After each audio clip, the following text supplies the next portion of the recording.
Budget 2025 और 26 पर बोलने का अवसर दिया, इसके लिए मेरे विधानसभा और बिल प्रदेश की ओर से आपको खूब खूब धन्यवाद। जोहार। सभापति महोदय, मैंने ये बजट घोषणा 19 तारीख को हुआ और लगातार 3 से 4 दिन मैंने ये इस बजट को पढ़ा और बजट पढ़ने के बाद मुझे ऐसा लगा कि ये बजट जो एक प्रदेश की जनता को जो उम्मीद थी, जो गांवों में उम्मीद थी, उसके आधार पे जो बजट नहीं दिया गया है। मैं आज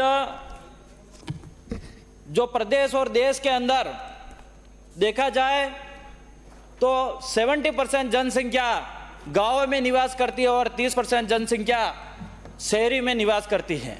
लेकिन इस बजट के अंदर गांवों के लिए कोई स्पेशल बजट नहीं दिया गया है।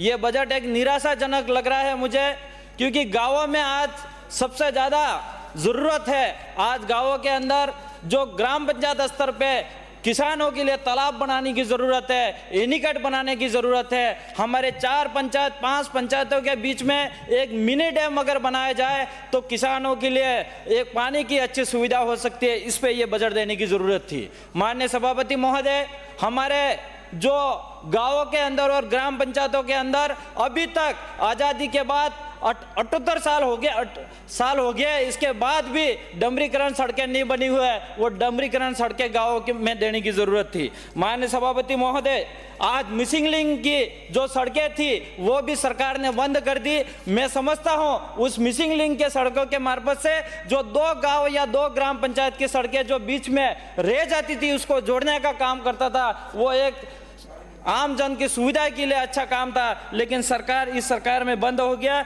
इसलिए ये निराशाजनक बजट साबित हो रहा है। माननीय सभापति महोदय, मैं उस ट्राइबल एरिया से आता हूँ, उदयपुर संभाग से, और डिस्टर्ब मत करो माननीय सदस्य महोदय। बोलो 15 करोड़ रुपये तो 1500 करोड़ रुपये तो माफ हो गया और लैप्स हो गया, उस पर तो कोई बोल नहीं रहा। माननीय सभापति महोदय, मैं ट्राइबल एरिया से आता हूं, उदयपुर संभाग से, और वहां पे हमारे इस बजट के अंदर भी मैंने देखा वहां पे ऐसा कोई बड़ी घोषणा नहीं हुई है जो हमारे इस आदिवासी क्षेत्र के लिए अच्छा है। आज टीएसपी एरिया के अंदर हमारे साथ अन्याय और भेदभाव सरकार ने करा है, तो कहीं न कहीं ये मैं मानता हूँ गद्दारी करी है सरकार ने। आज ये प्रदेश के अंदर जो बजट है वो पूरा राजस्थान प्रदेश का बजट है, न कि भारतीय जनता पार्टी का बजट है। आज मैं भारत आदिवासी पार्टी से विधायक बन के आता हूँ, लेकिन इस विधानसभा में खड़े रह के मैं बोलना चाहूँगा कि कहीं न कहीं प्रदेश के बजट के अंदर हिस्सा हमारे विधानसभा की जनता का भी बनता है। लेकिन सरकार को यह स्पष्ट करना होगा यह बजट पूरे प्रदेश का है या फिर किसी पार्टी विशेष का है। एक तरफ सरकार बोलती है कि सबका साथ सबका विकास, लेकिन मुझे नहीं लग रहा है कि इस प्रदेश में सब जगह विकास हुआ है। आज मैं इस बजट के अंदर पढ़ रहा था और कई सारी ऐसे विधानसभा देखी मैं मुख्यमंत्री और उप मुख्यमंत्री और मंत्री महोदय के जो बजट विधानसभा बजट जो उनके 500 करोड़ से ऊपर प्रत्येक उस विधानसभा में बजट दिया गया और हमारे ट्राइबल एरिया के लिए बजट नहीं दिया गया। मैं उम्मीद करूंगा इस बजट में नहीं मिला, लेकिन पूरक बजट में भी हमारी जो डिमांड है ये डिमांड आपके सामने रखना चाहूंगा मैं, और इस डिमांड को पूरक बजट में जोड़ा जाए ये मैं आपसे उम्मीद करूंगा। माननीय सभापति महोदय, उदयपुर संभाग के प्रत्येक जिला मुख्यालय पर एक खेल स्टेडियम स्थापित किया जाए ताकि क्षेत्र के युवाओं को खेल में आगे बढ़ने का अवसर मिलेगा। दूसरी डिमांड है प्रत्येक जिला व ब्लॉक स्तर पर कालीबाई भील आवासीय विद्यालय छात्रावास खोले जाए, जिसमें आदिवासी विद्यार्थियों को गुणवत्तापूर्ण शिक्षा मिल सके, और उन सभी ब्लॉकों में सरकारी महाविद्यालय खोले जाए जो अभी तक इस सुविधा से वंचित है। मैं तीसरी मांग करना चाहूँगा, ट्राइबल एरिया के अंदर प्रत्येक विधानसभा में न्यूनतम 25 किलोमीटर डमरीकरण सड़क किया जाए ताकि ग्रामीण क्षेत्रों में भी सड़कें बेहतर हो सके।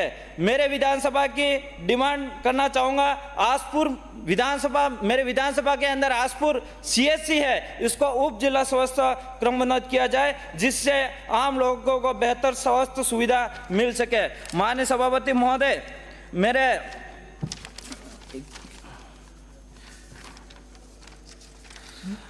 विधानसभा की जो कॉलेज की उच्च शिक्षा की बात करूंगा, आसपुर मुख्यालय पर जो सरकारी महाविद्यालय अभी तक नहीं खोला गया है, तो एक आसपुर मुख्यालय पे सरकारी महाविद्यालय खोला जाए। दोवड़ा ब्लॉक में जो कृषि विज्ञान केंद्र तो है, लेकिन वहां पे कृषि विज्ञान महाविद्यालय खोला जाए ताकि क्षेत्र के किसान व छात्र आधुनिक कृषि से शिक्षा प्राप्त कर सके। दोवड़ा ब्लॉक में पाल लेम्बरवाड़ा में भी सरकारी एक महाविद्यालय खोला जाए।